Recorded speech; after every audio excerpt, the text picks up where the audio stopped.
Et pour en débattre ce matin, bonjour Arnaud Benedetti. Bonjour. Merci d'être avec nous, professeur à la Sorbonne, rédacteur en chef de la revue politique et parlementaire et auteur de Chaos, essai sur les imaginaires des peuples aux éditions du CERF. Bonjour Yohann Gillet. Bonjour à tous les deux, bonjour aux auditeurs. Journaliste politique. Alors voilà, François Bayrou se rendra donc dimanche et lundi à Mayotte accompagné de 5 ministres, dont Manuel Valls et Elisabeth Borne. Il devra prouver que la reconstruction de Mayotte après le passage du cyclone Chido est bien au sommet de ses priorités. Rappelons le bilan encore provisoire, 39 morts, plus de 4000 blessés, avec une mission d'identification des victimes toujours en cours.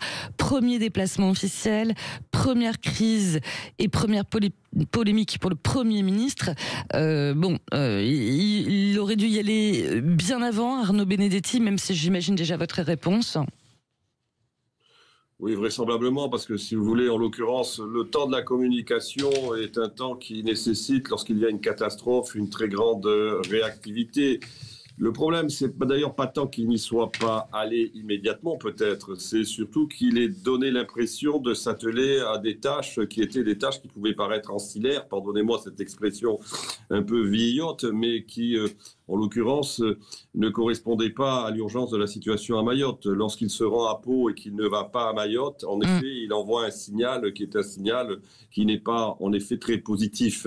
Mais après, maintenant, si vous voulez, pour essayer de répondre à la question que vous posez à vos auditeurs, le fait qu'il se rende à Mayotte avec un certain nombre de ministres fraîchement nommés est une nécessité absolue. Il n'y a pas le choix que de le faire, en l'occurrence. Mais la vraie question dans cette affaire, finalement, ce n'est pas tant la visite ou la non-visite de François Bayrou, c'est surtout, je veux dire, la raison pourquoi nous en sommes aujourd'hui là, à Mayotte, dans une situation qui est une situation absolument catastrophique sur un territoire français.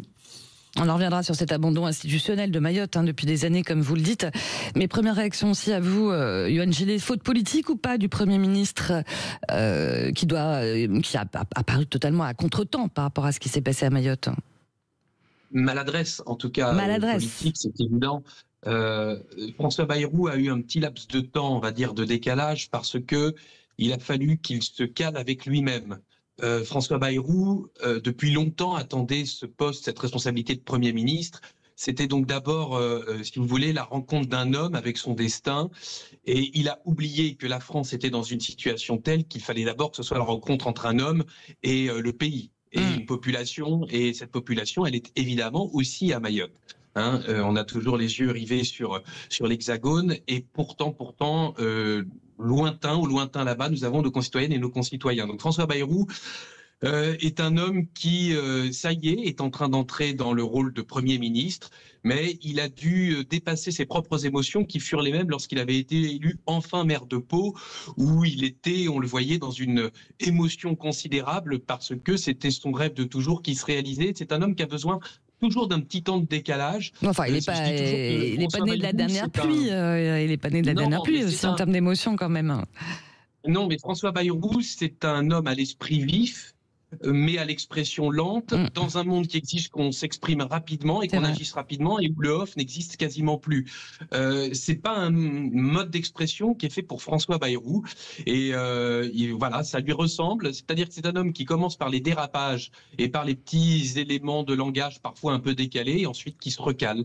Il est comme ça, c'est son histoire. Sauf que là, il va falloir agir un petit peu plus vite quand même. Comment on peut expliquer, vous le disiez en préambule, Arnaud Benedetti, cet abandon institutionnel de Mayotte depuis des années, bien avant le président Macron en fait? Oui, la situation de Mayotte est une situation qui malheureusement est connue depuis de très nombreuses années. Un certain nombre d'élus et notamment de parlementaires, je pense à Estelle Youssouffa, ces dernières années, ont envoyé des signaux d'alerte insistants pour à la fois dénoncer la crise migratoire, qui est d'ailleurs provoquée très souvent par les Comores en l'occurrence, mais aussi dénoncer la faiblesse et l'impéritie des infrastructures à Mayotte. Je rappelle que Mayotte est un département français, que la France a une place particulière dans cette partie du monde qui est l'océan Indien, notamment avec la Réunion, avec une zone qui est très francophone, il faut le rappeler, parce que vous avez Madagascar qui est pas loin, vous avez l'île Maurice à côté, qui est devenue anglophone, mais qui est restée aussi francophone. Donc, si vous voulez, c'est aussi l'image de la France et le poids stratégique de la France dans une zone qui est une zone importante dans le monde. Et manifestement, ça traduit deux choses. Ça traduit bien évidemment le fait qu'on ait, ces dernières années quand même, abandonné pour une grande partie l'outre-mer, qu'on n'ait pas considéré l'outre-mer comme un élément faisant partie intégrante de la France, du rayonnement de la France et de l'intérêt aussi stratégique de la France. Et ça traduit une méconnaissance aussi de cette zone du monde, c'est-à-dire une zone du monde, encore une fois, où la présence française est très ancienne et où la France a un rôle particulier. Je rappelle qu'il y a une commission de l'océan Indien qui existe là-bas, où la France joue un rôle important, notamment à travers l'île de la Réunion. Et on sait très bien qu'en plus, les relations au sein de cet archipel qui a été français à partir de 1841, il faut le rappeler, l'archipel des Comores, sont des relations extrêmement compliquées avec les autres îles qui ont choisi l'indépendance dans les années 70, alors que Mayotte, par 2 fois, je le rappelle quand même, a manifesté son attachement viscéral à la France et continue à le manifester élection après élection. Donc, si vous voulez, ce qui se passe à Mayotte est insupportable, évidemment, pour les habitants, mais est aussi insupportable pour n'importe quel Français, parce que Mayotte, c'est la France. Et cet abandon n'est pas, c'est le moins qu'on puisse dire, à l'honneur de la France qui prétend être une grande puissance mondiale. C'est ça. Et malgré ce contexte, si ce n'était pas la France, vous seriez 10 000 fois plus dans la merde, a déclaré le président Macron à Mayotte le 19 décembre. Comment vous interprétez ces mots qui ont été critiqués de toutes parts, Yohann Gillet? Mais avec Emmanuel Macron, on ne sait jamais quand il est dans la spontanéité ou dans le calcul, quand est-ce qu'il essaie de jouer au naturel alors que c'est quelque chose qui est de l'ordre de la tactique politique, on ne sait plus. Donc d'abord, il faut toujours faire attention à cette sacrée condescendance. Nous avons toujours une histoire qui est compliquée, évidemment avec nos territoires d'outre-mer. On avait fait un débat là-dessus, vous vous souvenez, sur cette question, Laurence, notamment avec Audrey Pulvar. Et on disait qu'on jugeait la grandeur d'une nation à sa capacité à regarder son territoire tout entier, par-delà aussi les mers. Et effectivement, nous ne sommes pas capables de regarder correctement notre territoire tout entier. Emmanuel Macron faisait effectivement référence à ce qui vient d'être dit, c'est-à-dire le fait qu'il y a une volonté de Mayotte à rester effectivement attaché à cette France collective, cette France du collectif. Mais alors c'est parce que justement Mayotte est très attachée à la France, j'ai envie de dire celle qui a tendance à l'oublier, la France métropolitaine, que on doit plutôt écouter et ne pas arriver en condescendant comme l'a fait encore une fois Emmanuel Macron. Alors après Emmanuel Macron, il a un coup politique aussi à jouer. Vous avez vu, il y est allé en premier, il y est allé justement avant François Bayrou, puisque c'est le sujet de François Bayrou. Il essaie d'être partout là où il peut être encore perçu comme la personne un peu utile qui va au contact, qui s'occupe de son pays. Le problème, c'est comme il le fait dans la précipitation, Emmanuel Macron est sans préparation, du moins c'est ce qu'on a l'impression, et bien à chaque fois ça fait, j'ai envie de dire, l'effet inverse.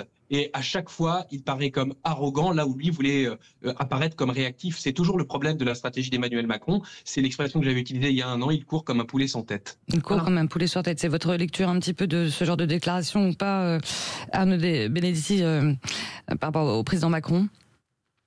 Oui, enfin, c'est surtout, plus que de la condescendance, c'est du mépris. Parce que quand il dit aux Mahorais qu'il serait encore plus dans une situation absolument déplorable, excusez-moi, je ne prends pas les mots du président de la République, mais que s'ils n'étaient pas français, mais eux, de toute façon, ont toujours voulu être français.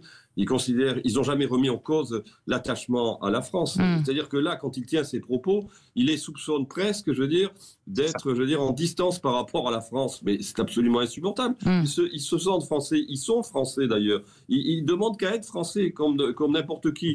Donc, quand vous êtes président de la République et que vous vous rendez sur un territoire qui est touché par une des plus grandes catastrophes vraisemblablement humanitaires, parce qu'on n'a pas les chiffres, mais on sait très bien que ce bidonville est vraisemblablement, malheureusement, un cimetière à ciel ouvert. en l'occurrence, c'est ce que dit encore une fois, ce que disent un certain nombre d'élus. Je rappelle que le bidonville qui a, je veux dire, où on n'arrive pas aujourd'hui à faire le décompte des victimes, est un bidonville où il y a 120 000 personnes qui habitent.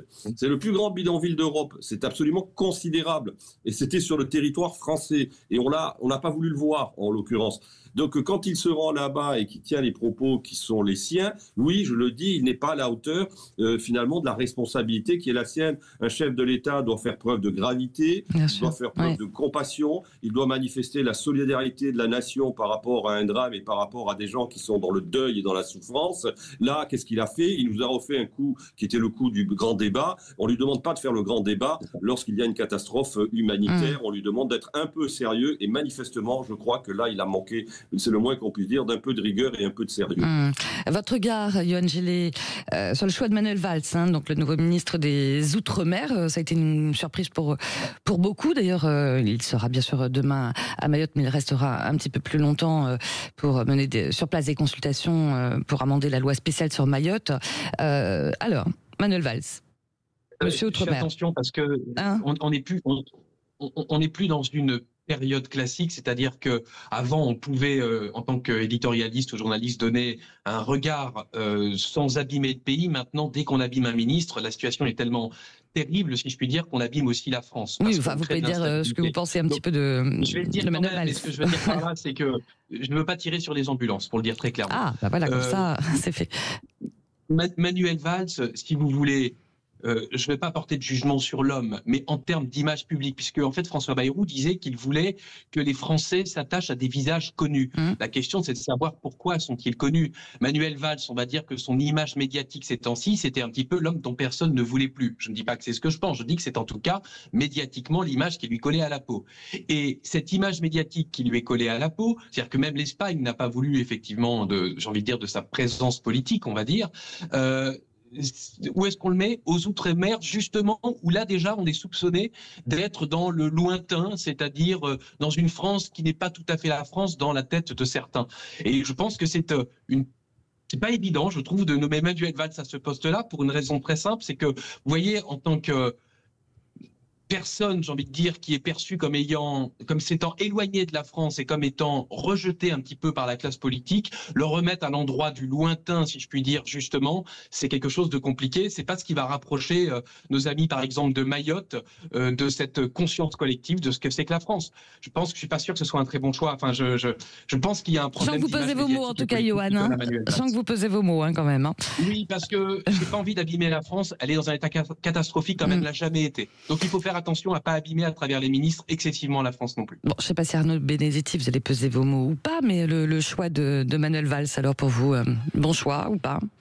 Non, mais c'était un choix. Si vous voulez, le choix de Manuel Valls à l'outre-mer, j'ai pas trop envie de le commenter, si ce n'est de dire que, en l'occurrence, on voit ce qu'a voulu faire François Bayrou, c'est-à-dire qu'à partir du moment où il n'a pas réussi à élargir sa base parlementaire, ce qui quand même pose un problème parce que ce gouvernement reste minoritaire à l'Assemblée nationale, il est allé chercher des anciennes gloires, d'une certaine manière, des figures passées de la vie politique pour donner une impression de poids politique à un gouvernement qui en manque considérablement sur le plan parlementaire. Mais si vous voulez, ce tour de passe-passe ne trompe personne en l'occurrence, parce que la fragilité du gouvernement de François Bayrou reste la même que celle du gouvernement de Michel Barnier. Après, le choix de Manuel Valls, en soi, je veux dire, c'est quelqu'un qui a malgré tout l'expérience des affaires de l'État. Il a été Premier ministre.